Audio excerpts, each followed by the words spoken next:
Right now, as we speak, military vehicles are rolling through Washington, D.C. Bulldozers are tearing down homeless camps. Federal agents are establishing checkpoints, but this isn't some third world coup. This is President Trump's bold move to restore order to our nation's capital. The images are stunning, the reactions are explosive, and what's happening on the ground might just shock you. Democrats are calling it an occupation, predictably. Residents who've lived through years of violence are calling it salvation. In the mainstream media, they can't figure out which narrative to push. One thing is for sure, D.C. will never be the same after what's unfolding right now, so stay locked in. And if you're getting close to retirement or just thinking ahead, you've probably done a solid job of saving, but here's something most people don't consider. How much of that money is just sitting in cash? Well, it might feel safe, but holding too much cash guarantees only one thing: you are losing purchasing power. Inflation eats away at it, and the dollar's value keeps slipping, and that's why more people are looking at real assets like physical gold and silver to protect their savings. And one company makes it easy: Noble Gold Investments. You can buy gold or silver, coins or bars, and have them shipped directly to your home or actually stored securely. It's a smart way to convert cash into something that actually holds value. Now, Noble Gold, they're fair, they're transparent, and they don't pressure you, just solid information and real options. They've been a sponsor of this program for many, many years. We support them. We hope you will too. Visit nextnewsgold.com. The link's in the description, or you can call 877-646-5347. And when you talk to Colin, tell him Gary said hello. Okay, so we're getting some the first images of the day. Check this out. Here's a Humvee. This is from Ford Fisher, the great Ford Fisher. News to Share, posting this. Quote, "Don't let them do this to you," a man just now yelled at National Guard troops patrolling Washington, D.C. "These are your own citizens. These are homeless people. You have an obligation to refuse." They drove by. These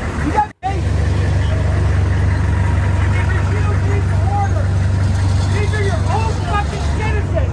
These are homeless people. You guys are fucking crook. Don't let them do this to you. It's abusive to you, and now you're gonna get fucked. When you're fucked up, and you have to go to the VA, and they cut all your services. Refuse now. Do not do this. You have the obligation to refuse unlawful orders. Okay?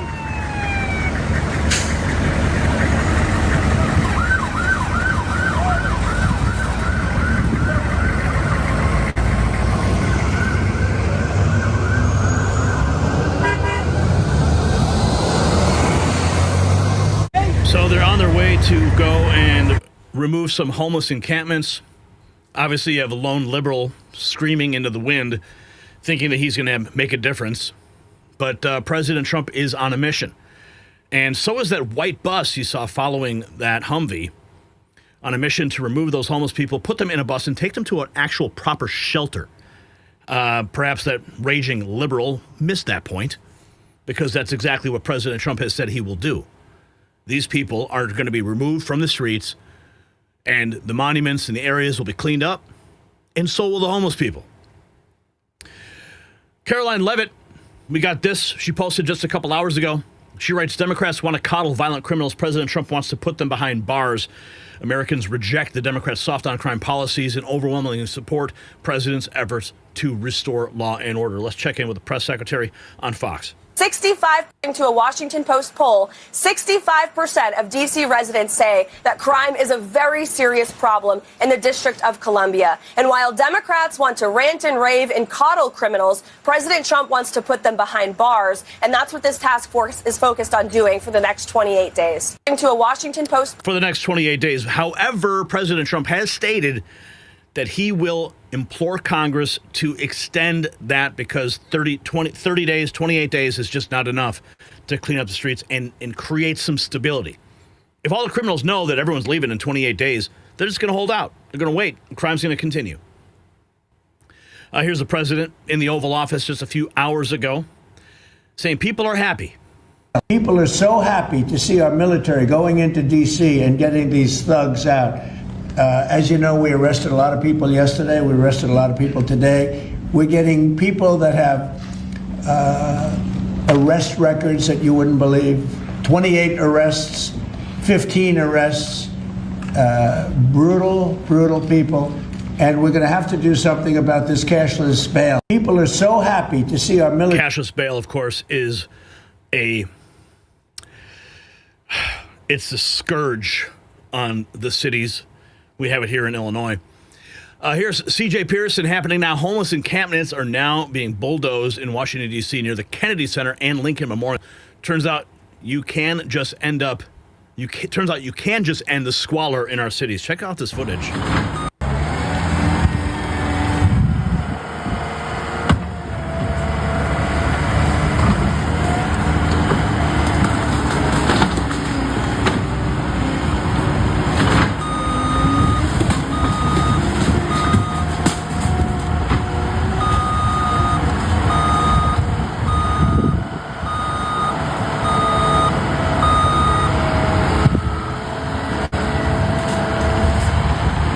Into the dumpster it goes. I wonder how many people have avoided going to Washington, D.C. just because of the squalor and trash and homeless problem and crimes. Here's a reporter from Lindell TV. It looks like Kara getting reposted by RNC Research. She asked the question, do you agree with President Trump federalizing D.C. for 30 days? Talking to a D.C. resident. Let's listen. Save to live. Are you from the area of D.C. or are you a tourist? Born and raised. So you're born and raised in D.C. Are you here are you working in the area or just tourist right now? I work not far from here. Where do you, if you don't have to tell me, but where do you work? I work at a law firm So you're an attorney? No, but I assist. Oh, cool. So what are your thoughts? Today we're talking about D.C. crime rates. Is it safe to live in D.C.? Do you agree with President Trump federalizing for 30 days to sort of stamp down on crime? What are your thoughts? I agree with it. I was born and raised in the district, and I've never seen the things that I see today with children as young as 3 years old being shot. I mean, where does that happen? I think it's a bad idea to fear what this president is doing. I mean, he actually lives in the city now. I mean, come on. He would be foolish, I think, to ignore things like that. A child 3 years old being shot, or people being shot on the bus. I mean, that happened in upper northwest Washington, D.C. Well, that's not going to happen anymore, especially if Trump is able to extend the 28 days. Here we have another clip here. When you hear from city leaders and others that crime is actually down, are you seeing that? The violence. You hear from city leaders and others that crime is actually down. Are you seeing that?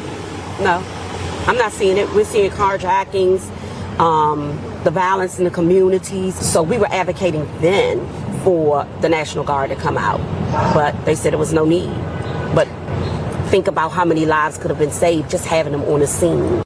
And Asia says still to this day, she's not heard from one detective about those crimes committed against her family. Now for Tempe Satcher, another D.C. resident, her son BJ was gunned down in a random drive-by shooting on the way to work 2 years ago, and she does not feel that crime has calmed down.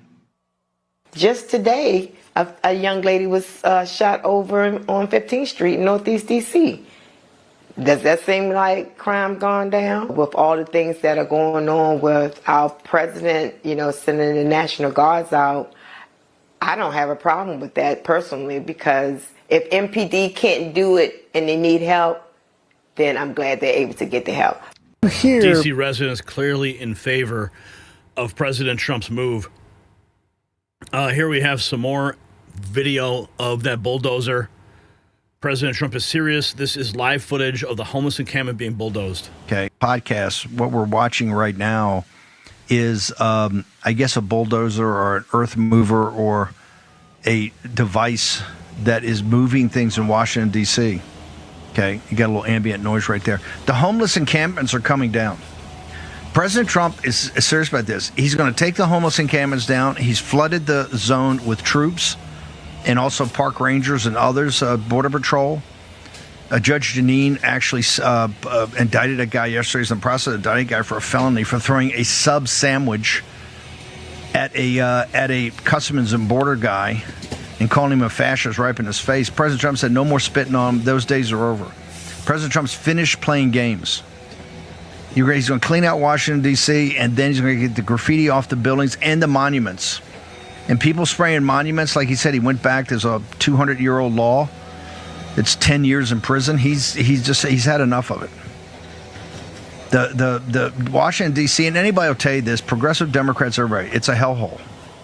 It's become a hellhole. So the Democrats can argue on the margin, oh, the statistics are down. Go argue your statistics all day long. Right there, it's coming down. This is action. Same action you got to take in these institutions. You have to go in, field strip them, purge them of all the bad actors, and then rebuild them, rejuvenate them, etc. We're going to have more about this. I got Wade Miller coming up. So the dismantling continues throughout Washington, D.C. Let's check in with Scott Jennings. Nails a Democrat to the wall for opposing safer streets in D.C. You got to love Scott Jennings for going into the Lion's Den every day in CNN. Department. They need. Well, what about that idea? What about the idea that this is, even if one supports this effort, it's a Band-Aid, right? It's not like hiring 500 additional cops in D.C. And I think they do have a staffing shortage in the D.C. Police Department. They need to fix that. I don't know what's authoritarian about putting some extra eyes and ears on the street, getting criminals off the street to keep people from being murdered and carjacked. Nobody in their right mind believes Washington, D.C. is safe. And to say the president's trying to help us keep people from getting murdered and carjacked and we have to stop this authoritarian push, it's just sort of ridiculous rhetoric. These Democrats don't know what to do with themselves. Every time Donald Trump tries to do something, they reflexively feel the need to oppose it without thinking through the political implications for themselves. You think Democrats are taking the bait? Well, I think they're acting like idiots here. The city is crime-ridden. I saw a guy get murdered in Union Station in February at 4 in the afternoon. I saw the body hit the floor at the bottom of the escalator on the second floor. And so everybody who visits there, everybody who lives there knows it's a serious problem. You have extra eyes and ears. They've arrested criminals. They're getting illegal guns off the street. People feel safer. Tourists feel safer. What is the problem? Exactly. Well, what is the problem? It's just the fact that you got Trump derangement syndrome running wild. President Trump literally cleaning up the streets, and Democrats are complaining. Here we have Christopher Webb posting this. I hope your community is never occupied like LA or DC, but if it is, you'll quickly find that people don't take kindly to having their city under federal control, and folks are just getting started. Clearly, Christopher Webb, not in favor of cleaning up the streets. He posted a video here. Protesters gathering near a checkpoint in the U Street corridor in Northwest Washington. Turn left! Get off our streets! Get off our streets! Get off our streets!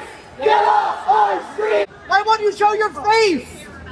Like you look yourself in the mirror and think I did a good job today? Go left! Go left! Turn left!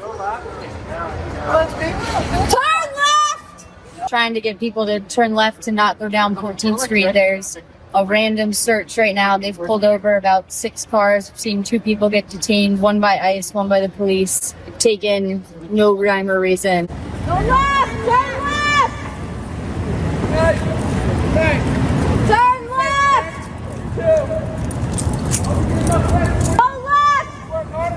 Absolutely! Still got time to do this, and I'm a fucking fed! Listen, you motherfuckers! You guys had a reason to stop this war in the first place? Huh? Or you guys clean up that price?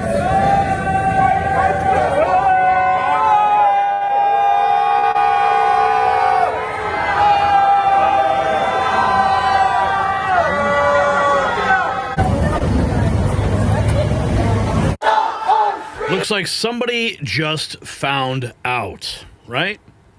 Getting their car towed in the wrong place at the wrong time. I wonder what their crime was. Here we have Johnny Maga writing, Humvees currently surrounding Union Station in D.C., and a CNN reporter says less people are loitering outside. God bless Donald Trump. Bring this to every major city in America. Basically, at each I walk by this train station every single day on my way to work, and I have not seen it like this. You can see a National Guard Humvee behind me, and we've seen, I don't know, Josh, if you can pan over, there are a couple National Guardsmen who are walking across the street over there. We have Humvees basically at each corner of the train station here on a fairly busy Thursday afternoon. And this is what you can expect here in the coming days. Let's pan over there. You can see another Humvee there. This is what you can expect over the next 30 days and possibly a lot longer after that, Jess, because we know just yesterday President Trump said that they are planning to indefinitely extend their federalization of MPD and really ramp up federal law enforcement resources here in the district. It's not just National Guard. We have also seen Homeland Security officers, DEA officers, Park Police. There were vehicles here just a little bit earlier. This is one of the areas of focus that we have heard a lot of concerns about, crime around Union Station, people who are loitering outside. I will tell you, as somebody who walks this route all the time, it does seem like there are fewer people just sort of hanging around. I walk by this train station. And who were those people that were previously hanging around? Criminals waiting for an opportunity? Joe Scarborough, Charlie Kirk posted this. Joe Scarborough, 91% of black women say D.C. has too much crime. Al Sharpton, yeah, but Trump is a racist convicted criminal. And January 6th. He's asking, how is this man still employed in the year 2025? Same last year than white residents and those with higher incomes.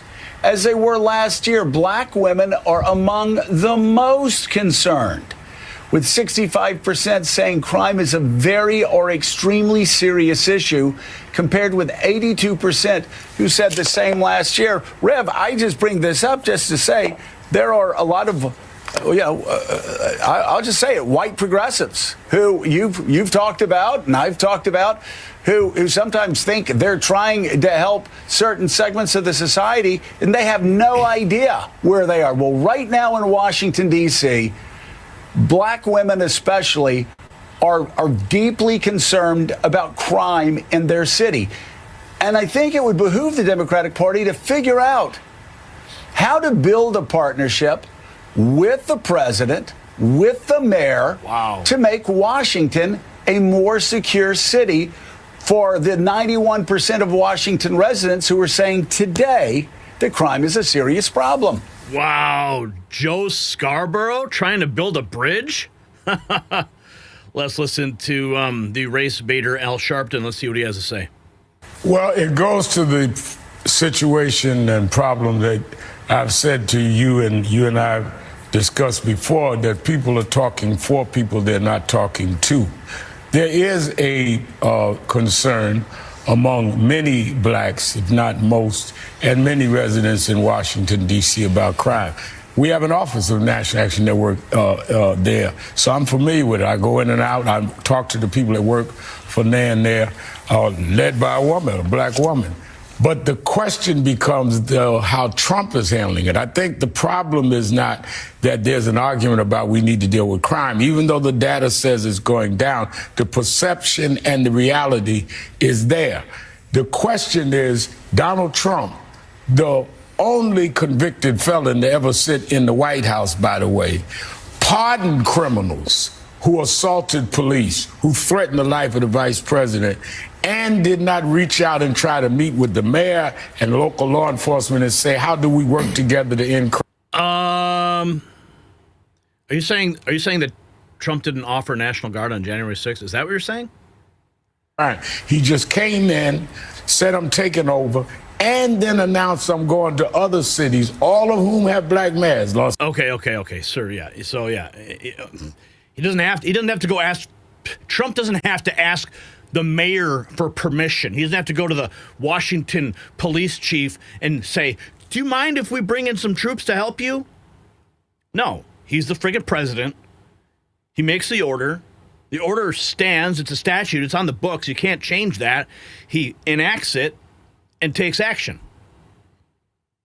So Sharpton, come on, man. Criminals who assaulted police, who threatened the life of the vice president, and did not reach out and try to meet with the mayor and local law enforcement and say, how do we work together to end crime? He just came in, said I'm taking over, and then announced I'm going to other cities, all of whom have black mayors, Los Angeles, Oakland, Chicago, New York. I'm going after all these cities, not one Republican city, not one white mayor. So, well, maybe that's because those cities have a problem. Maybe it's because their leadership has failed. Maybe it's because the crime is out of control in those cities. And they're run by Democrats who want to defund the police and enact no cash bail. Maybe that's the problem, Al. But you want to point to the color of the skin of the people in charge? I'll point to the policies, buddy. Well, for people to suspect him and his motives and the way he does it is the problem. I think what leadership there should do is what Mayor Bowser has said. They're willing to sit down with the administration, and anyone else should, and say, let's deal with the problem. But don't become the problem, and don't tell us on one hand you can sit January 6th and watch people beat up cops while you're sitting in the White House doing nothing, and then come back 5 years later and say, I'm taking over the city. And Rev, as you have spoken so often about communities of color that often will welcome more public safety efforts, but also sometimes have distrust of some of the police officers. Oh, man, what a bag of hot air that guy is. Oh, man, Al Sharpton never disappoints. Let's keep going. Oh, looks like we have some more from CNN's senior legal analyst, Ellie Honig, sides with Trump's actions in D.C., shocking Abby Phillip in the panel of liberals. It's less bad. So I've worked extensively with police, and I don't have a problem tactically with what Donald Trump is doing here. He doesn't have to be the most dangerous place on earth. Something can be improving, but still really bad. If your house is on fire and then a third of the fire goes out, it's less bad, but it could still be an emergency. I work in D.C. It is dangerous there. You cannot deny that. And a common police tactic is to surge resources.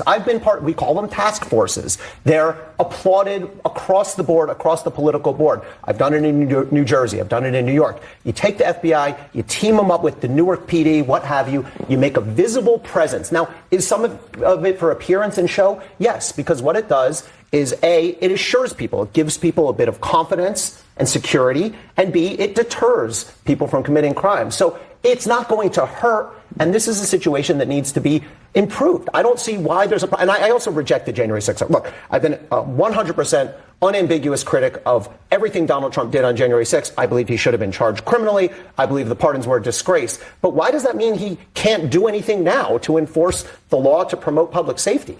I think it raises questions about the sincerity. He's a hypocrite. Fine, he's a hypocrite. But this is all political theater. None of this is going to fundamentally address the crime problem in D.C. Would you rather have national security out in D.C. where you work? How about bolstering local police and instead congressional Republicans cut? You know, I've actually, I go to Washington, D.C. I go to the White House. I cover what goes on there. I have walked from the White House to my hotel to where I'm staying. And I have seen insanity on those streets. I mean, straight up insanity. I'm talking about, I remember seeing a man walking down the middle of the street, screaming and yelling. And you couldn't even understand what he was saying. Clearly having a mental breakdown. I didn't know what this person was going to do next. Now, there was police on the street, and they were watching him going in the direction he was going. Eventually, he just stopped and, whatever he was doing. But, I mean, I've seen just outrageous behavior in D.C. And President Trump is putting an end to that. If you got value from this report, tap subscribe. My final thought is next. So this is more than homeless camps and crime stats. This is about whether American cities can be saved or whether we surrender them to chaos. For years, politicians told us nothing could be done. The decay was inevitable. The violence was just part of city life. Kids getting shot, though? That's the new normal? Well, Trump just proved them all wrong. In 24 hours, he's done what D.C. politicians claim was impossible for decades. The bulldozers are moving, the guard deployed, and guess what? Now crime is already dropping. So here's my question for you. Should Trump federalize every major American city for 30 days to restore order? Drop a yes or no in the comments. This is exactly why they fear him, because he actually delivers results. If you want to show where you stand, you can check out our merch shop. It's linked down below. We've got gear that sends a message at shop.nextnewsnetwork.com.